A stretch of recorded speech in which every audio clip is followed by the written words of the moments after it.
In today's video, I'll be cutting and sanding some parts of the sprues, using some decals to make a nice looking cockpit. Appreciate some good engineering design choices. Use a new special tool. Spend some good amount of time masking. Utilize some 70-second scale printouts. And amputate a pilot's legs. So stay tuned.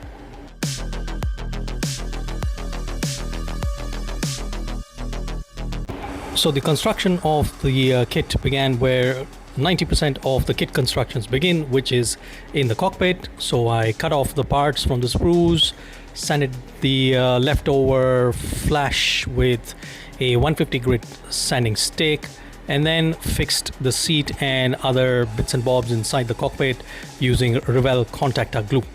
The fit of most parts like the seat, the control column and the instrument panel inside the cockpit is absolutely flawless in the Hasegawa kit. Now the front third section of the nose assembly basically began with me cutting and cleaning up the sprue parts, and then going ahead with some dry test fitting. And as you can see here, that the fit is absolutely flawless in the case of the Hasegawa kit. I then primed the interiors black. This included the cockpit interiors and also the seat and the cockpit floor, and then began cutting the decals off the decal sheet. Now these decals on the instrument panel were pretty okay, but the decals on the cockpit walls were oversized. They did fit eventually because I had put a lot of Mr. Mark Setter all over the decal so that it conformed to the surface, and then I had to very meticulously remove the excess and press it down so that everything conforms to the walls, but the decals were really oversized. And you would definitely need a lot of patience to conform those oversized decals to the side walls of the cockpit, but here you can see in the end I managed to get it to look pretty good, and I'm pretty chuffed with the overall look of the pilot's office.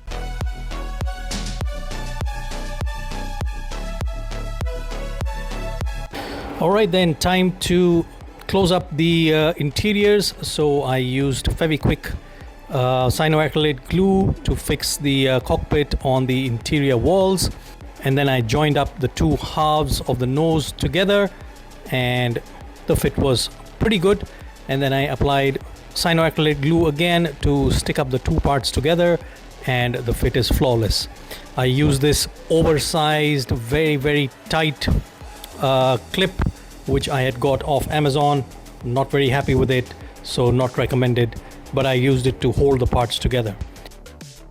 And then of course I cut off the two fuselage halves off the sprues and then tried a dry test fit, and it gave me a reminiscence of the 48 scale Heller kit that I did a couple months back, or rather 2 months back.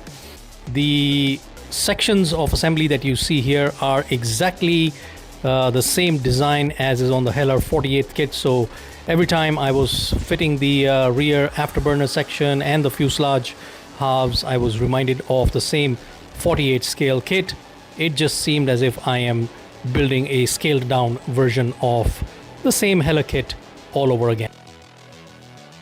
Now I must say that so far I have not encountered a single bit of misalignment anywhere, and that is commendable for a kit that was tooled in the 1980s. Now the two parts of the air intakes actually reminded me of the Academy MiG-27 kits, in which the air intakes are constructed in exactly the same way with two parts. Basically the inner part of the air intake has two divots of different sizes, which will help you identify which one is the left air intake and which one is the right air intake. So again, it looks like a mix and match of the Heller 48 and the Academy MiG-27 kit. Anyway, so no surprises there. We move on to the construction of the rest of the fuselage, and This is the first place where I faced a little bit of an issue. The wing, although it's a very good design, it fits from the top, and so it leaves no gap in its fit. But then it is slightly oversized, and I had to sand it down a little so that it fits in that fuselage slot.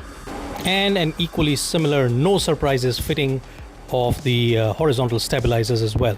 They are aligned at the perfect anhedral. And then I moved on to the construction of the nose. Now the Hasegawa kit gives you two different nose assemblies, the Jaguar A and the Jaguar International.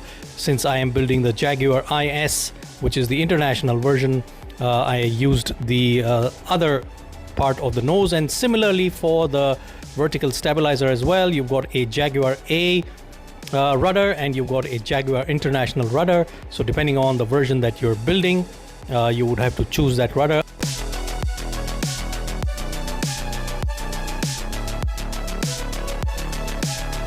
So my build is going to be an in-flight configuration, and so I decided to close up the gear bay doors, and you can see that the assembly there of the gear bay doors, the air brakes, and the main landing gear doors are flawless. You can see that there is no gap whatsoever. And finally, with those assemblies complete, it begins to look like a Jaguar. The rest of the assembly of the parts, like the ventral fins, the centerline hardpoints, and the underwing hardpoints, was pretty simple. And all I did was I attached these parts to the fuselage with cyanoacrylate glue. And then to give it more strength, I used Revell contactor on the sides of it, just to ensure that, you know, they fit nice and proper.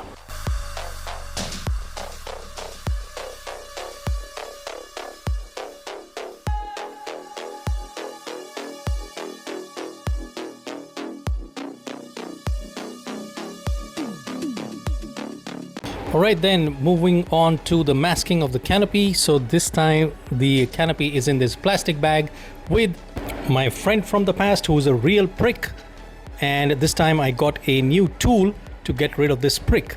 And as you know, on numerous occasions I have pricked myself in the finger while removing these staple pins, and this time this tool really came in handy.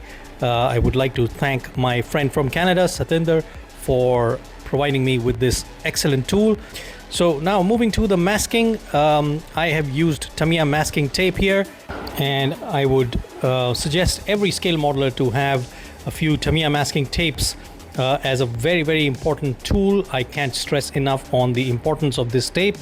Basically, the procedure is to apply the tape along the edges and then burr it down with a cotton Q-tip, and then change over to a very sharp brand new blade on your X-Acto knife, and then cut along the edges. Once those cuts are made, you can remove the part where the frame actually sits, and once that is done, you can further burr it down again with the cotton Q-tip to ensure that the tape fits snug on the canopy.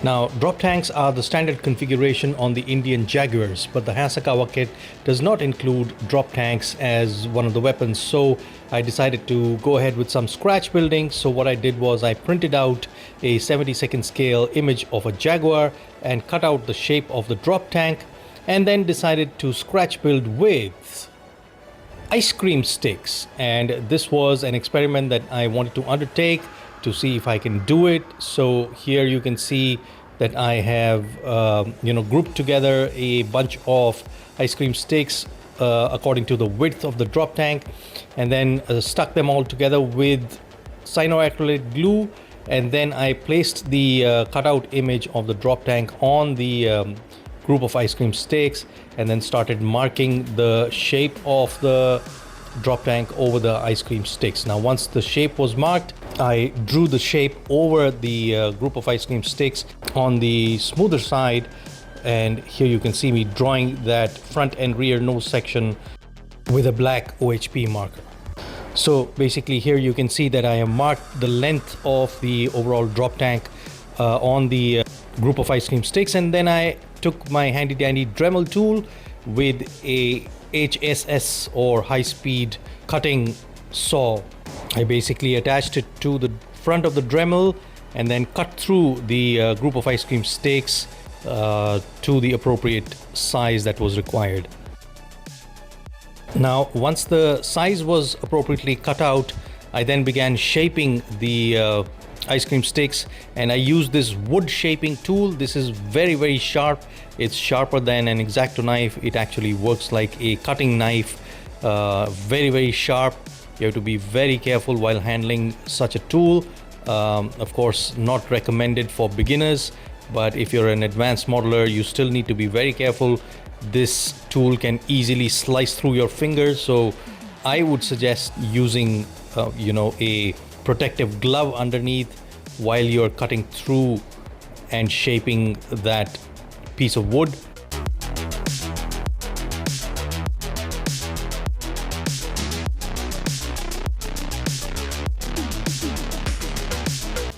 Once the overall shape was cut out, I then used the sanding tool on the Dremel to basically smooth out the curves on the ice cream sticks and give it the round shape of the nose of the drop tank.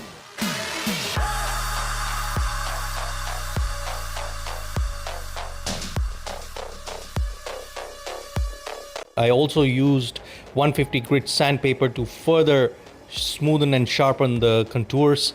Here you can see that they are shaped extremely smoothly, and the overall step took me about 2 to 3 hours to construct these true drop tanks.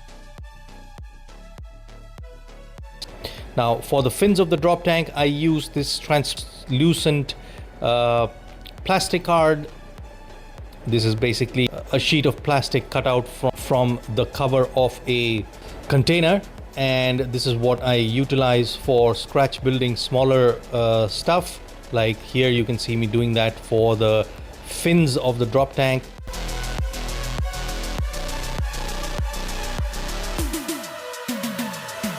I then started cutting it out to shape with the scissors, and once these fins were cut out to the required shape, I then sanded them a little bit to get more precise edges on the fins, and then with cyanoacrylate glue I attached them to the rear end of the drop tanks.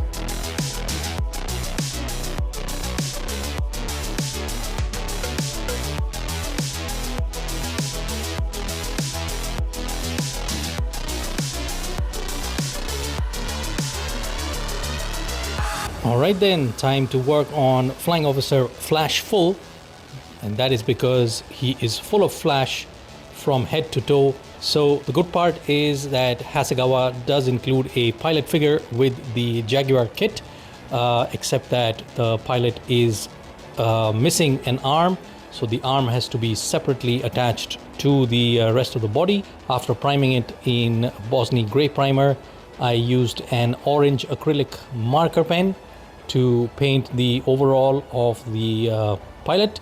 Now the Jaguar pilots, they usually wear orange overalls, and then I used a couple of other colors to detail different things on the pilot's uniform. For example, this parachute band, the oxygen mask was detailed with black color, and the pilot's helmet with light gray color. Now, once these colors were done, I decided to give some more detail to the pilot, and that is I painted the shoes up with black, and also the hands of the pilot with white color to depict white gloves. Alright, so after painting the pilot up, Flying Officer No Flash Flyer now gets into the cockpit, and he's a little tall, and so the only way to get him in the cockpit was to amputate the poor man's legs, and now he's right there inside, sitting cozy in his chair. On second thoughts, why have full rudder control when you can do without?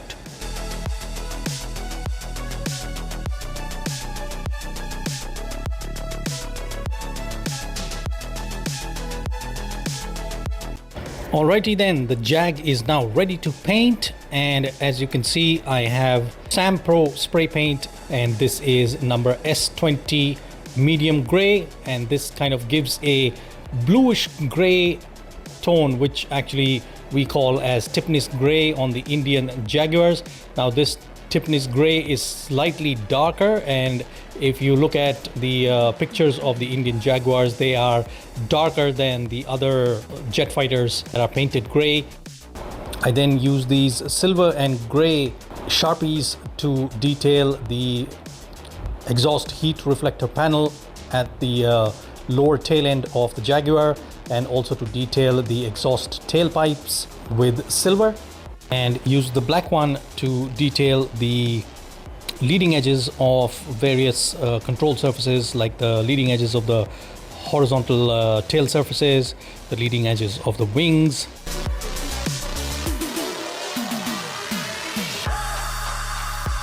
and the leading edge of the air intake. Now the Hasegawa decal sheet also comes included with an anti-reflector black decal for the front of the cockpit windshield, but I decided to paint it using my Sharpie rather than using that decal. And finally I detailed the gun ports with Camlin black.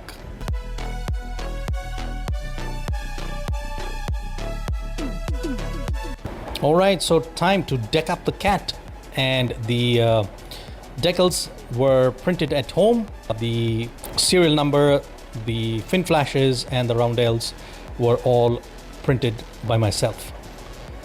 And I used Mr. Mark Setter and used my standard procedure of applying these decals. Now the decals included with the kit are also pretty good. I used only the ones that were big enough to be seen. I refrained from using the really small ones and used only the ones that would have been visible or are really visible from a distance on the Jaguar.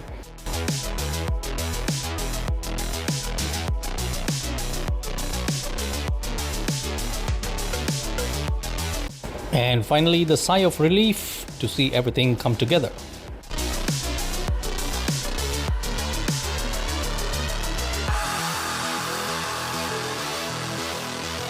Now the Indian Jags are maintained pretty well, and the only thing you will actually see on these Jaguars is some dirt and grime settling within the control surfaces. So I used Tamiya panel line accent color to accentuate these panels. I didn't make it extremely dirty, and I also did not clean it up because the Tamiya panel line accent color really set in very well. Final step was to apply a flat matte finish over the entire model, and with that I could call my SEPECAT Jaguar in 1/72nd scale from Hasegawa complete.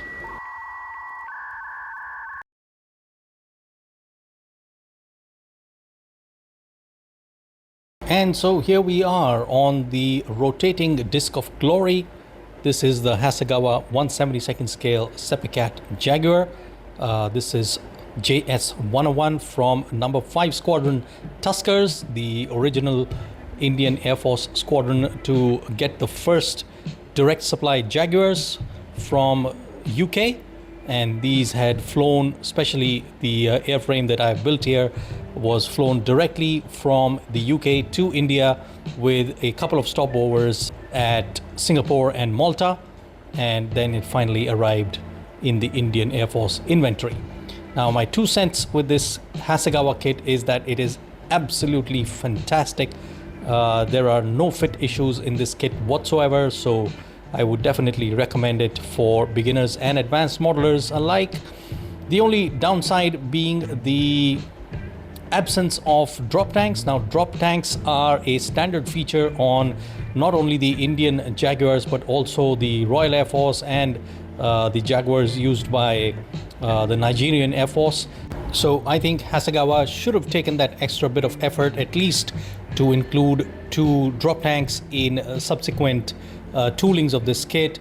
Now I found that there are no aftermarket drop tanks available, and whatever they are, They're very, very expensive, almost double the price of the kit itself. And the only way to get a Jaguar with the drop tanks is either to buy an Airfix kit or an artillery kit, which are both more expensive than the Hasegawa kits. But if you're willing to take up that extra bit of effort in scratch building, you can definitely build those drop tanks as you saw in the video. It was a pretty simple exercise, if you ask me. So I leave you now with the final beauty shots of the Jaguar-IS of the Indian Air Force. In case you did like this video, do click the thumbs up and subscribe to the channel. Thank you very much. Swing Wing Singh signing off. Goodbye and Jai Hind.